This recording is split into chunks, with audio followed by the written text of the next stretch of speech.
मुलकदास उनका दुआ लेंगे, दोहा, और मुलकदास की कुछ बातें करेंगे। सत्संग हम सुना करते हैं, पर कभी कभी सत्संग सुनते सुनते हमारे बहुत कुछ पल्ले नहीं पड़ता। सुनते रहते हैं, सुनते रहना चाहिए जब तक पल्ले नहीं पड़े, जब तक वो रास्ता न मिले, मार्गदर्शन न मिले। पर कभी कभी कोई ऐसे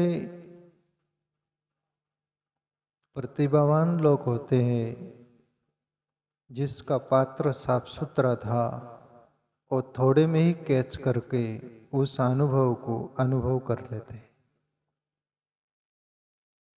जैसे रमण महर्षि को एक विदेशी जिज्ञासु पूछे थे कि रमण महर्षि, आप बोलते हैं कि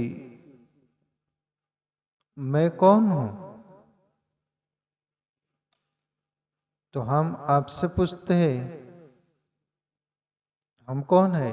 रमण महर्षि बोलते थे ये मेरे से पूछने से काम नहीं, मैं तो अपने से पूछा था और मैं कौन हूं मैं जान लिया। खुद से पूछो तुम कौन हो, तुम जान जाओगे। तो विदेशी जिज्ञासु वो व्यक्ति बोले कि हम भी ऐसे तो पूछते हैं खुद को मैं कौन हूं, तो कुछ तो होता नहीं, कोई अनुभव तो होता नहीं, और आपको कैसे हो गया। रमण महर्षि बोले कि भाई,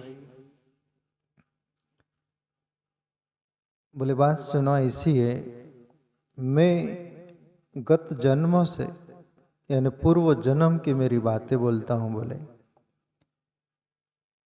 मैं ध्यान साधना करते करते, आत्मचिंतन करते करते, ईश्वर की बंदगी करते करते मैं उस गंध की तरह हो गया, और जो बारूद बोलते ना, बारूद गंध, वो मैं बारूद गंध की तरह हो गया था।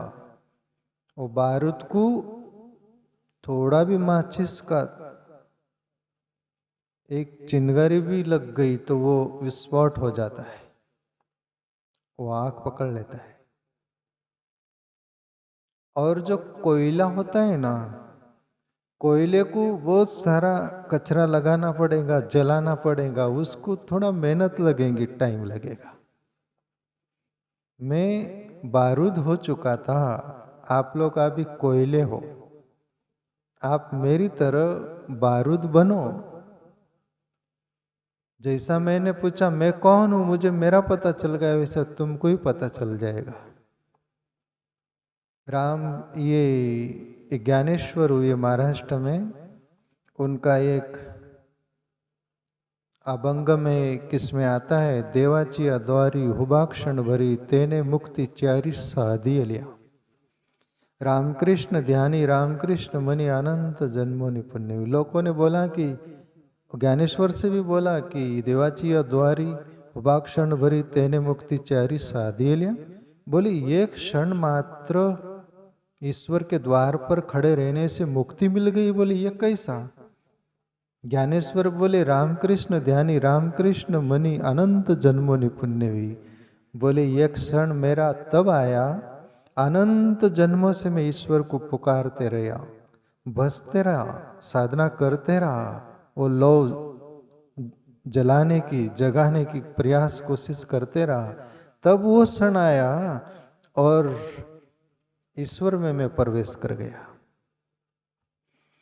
मुलुकदास के अंदर भी यही घटना घटी। एक बार वो आए सत्संग में, कोई संत महात्मा होके बैठे सत्संग में, और वो संत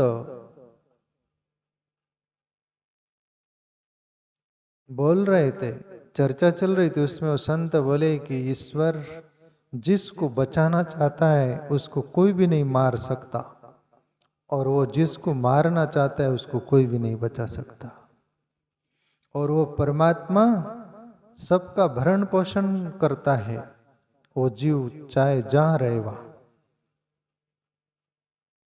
मुलुकदास इतने सत्संग में इतनी बात उसके दिल में घर कर गई और आया था घर गांव से सत्संग सुनने और चला गया जंगल में और जाकर एक वड़ के पेड़ पर बैठ गए मुलुकदास। और धूपकाले के दिन थे, यही मन में यही दिल में घर कर गया, ईश्वर जिसको बचाना चाहता है उसको कोई नहीं मार सकता और ईश्वर चराचर हर जीव का भरण पोषण करता है। तो मैं ये दोनों बात देख लेना चाहता हूं कि परमात्मा सच में है क्या। और वड़ के पेड़ पर बैठा है, 2.5 दिन बीत गए भूखा और प्यासा। यदि मुझे ईश्वर बचाना चाहता है ना, कोई भी हाल में बचाएगा, और मारना ही चाहता है फिर यूं भी मरी जाना है। और ईश्वर सबका भरण पोषण करता है तो मैं यहीं बैठा रहूंगा, मेरा भरण पोषण करता है क्या।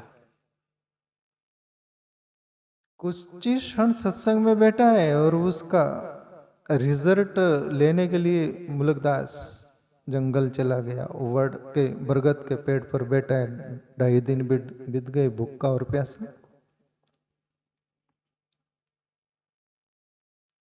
अंदर विचार भी आ रहे होंगे, पर कहते हैं कि राजघराने के लोग पिकनिक मनाने, पार्टी जो होती है जैसा वो पिकनिक मनाने के लिए घर से टिफिन बना के लाए, सभी को जंगल में वड़ के पेड़ के नीचे बैठकर खाएंगे भोजन, ठंडा पानी, सब कुछ जो भी कुछ होता है सभी वो अभी राजघराने के लोग थे, वो अच्छे लोग, सब सभी फैसिलिटी लाए। मुलुकदास ऊपर है पेड़ पर, इनको मालूम नहीं। और जीव का स्वभाव है, प्यास लग रही तो पानी देखकर वो कुछ होता है, भूख लग रही वो खाना देखकर कुछ होता है। मुलुकदास सोचे कि परमात्मा तो यहां तक लाया है, पर अपन नीचे जाएंगे नहीं खाने को, बैठा है ऊपर।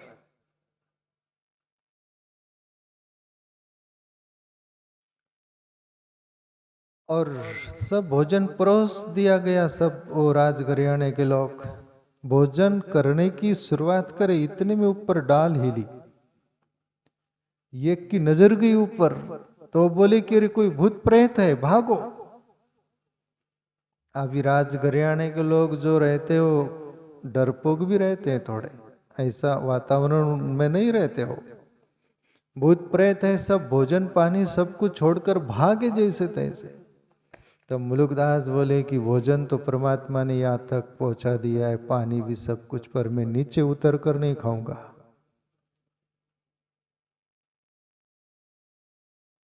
सबका भरण पोषण करता है वो मैं देखना चाहता हूं, मैं यहीं बैठा रहूंगा, मेरा करता है क्या। निश्चयाचे बळ तुका म्हणे येची फळ। संत तुकाराम बाबा बोले जिसका निश्चय रहेगा उसको फल जरूर लगता है। इतने में कहीं चोरी करके चोर आ रहे थे, चोरी मिली नहीं, भूखे प्यासे वो भी थे, और भोजन देखा, पानी देखा, खुश तो हुए चोर लोग कि ये क्या मामला है। और वो बोले कि चलो पानी पियो और भोजन करो, शुरुआत करो। उसमें एक बुजुर्ग चोर था, बूढ़ा।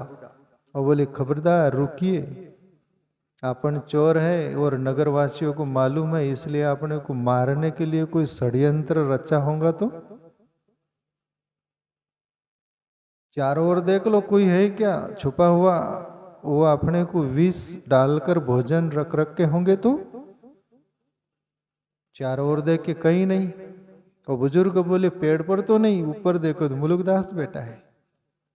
बोले वो रहा, इसकी करामती है। बोले यही मारना चाहता है अपने को। उसको बोले भाई नीचे आ। हिलता भी नहीं, डुलता भी नहीं मुलुकदास। तो वो बुजुर्ग बोले वो नहीं आ रहा है तो उसको पहले पानी पिलाओ, फिर खाना खिलाओ, बुलाओ उसको यहाँ। बोले नहीं आ रहा है तो बोले बारी बारी से आप पेड़ पर चढ़ जाओ और उसके तक भोजन और पानी भिजवाओ, पहले उसको खिलाओ। यदि विष होगा तो वो खाएगा नहीं, तो फिर अपन भी खाएंगे नहीं, और वो खा लेगा तो समझेंगे कोई विष नहीं इसमें। पर मुलुकदास के पास वो सभी कुछ भोजन की थाली पानी ले गए। बोले करना भोजन, करता नहीं हो। यहाँ तक निश्चय कि तू जिसका भरण पोषण करता है, तो मैं आज यहाँ तक प्रभु मैं आपका देख लेना चाहता हूँ कि मैं खाऊंगा भी नहीं, हाथ भी हिलाऊंगा नहीं आज। सच में तू पालन पोषण करता है क्या? खाने का पीने का नाम नहीं ले रहा मुलुकदास, तो वो बुजुर्ग बोले तुम खिलाओ, बोले उसको।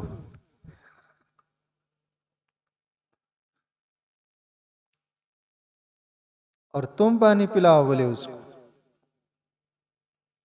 और वो चोर और खाना खिलाते मुलुकदास के मुंह में डालते हैं, और मुलुकदास के आंखों से आंसू बहने लग गए। और तब मुलुकदास बोले परमात्मा के प्रति, अजगर करे न चाकरी, पंछी करे न काम, दास मुलुक यूं कहे सबके दाता राम। बोले अजगर कोई चाकरी करने नहीं जाता, पंच किसका काम करने नहीं जाता, पक्षी उसको भी तो खिलाता है, और तो सबका भरण पोषण करता है। अजगर करे न चाकरी, पंछी करे न काम, दास मुलुक यूं कहे सबके दाता राम। प्रभु तू सबका भरण पोषण करता है, ये पक्का मुझे यकीन आ गया। और जो तू किसी को बचाना चाहता है तो उसको कोई मार नहीं सकता। मुझे तू बचाना चाहता था, इसलिए मैं मर नहीं सका, और मेरा भरण पोषण तू किया, सबका करता है। मैं खा नहीं रहा था, फिर भी ये तेरे ही हाथ है। आंखों से आंसू बह गए। उस दिन से मुलुकदास घर गांव गया नहीं और संत बन गया। तो प्यारे मित्रों, ये मुलुकदास की बड़ी प्यारी बात। हम यदि भक्त है, मुलुकदास की तरफ परमात्मा पर हम भी यकीन करें, सबका भरण पोषण करता है। प्रभु श्री कृष्ण भी बोलते हैं ना, एक गीता का सूत्र बार बार बोलते हैं, अपन अनन्या चिंतयन्तु माम ये जना परिपास्ते तेषाम नित्याभियुक्ता नाम योगक्षेमो वामहम्। अनन्य प्रकार की चिंता छोड़कर मेरा जो चिंतन करेगा, अर्जुन मैं चैलेंज करता हूँ, मैं यकीन दिलाता हूँ कि मैं उसका भरण पोषण और रक्षा भी मैं करता हूँ।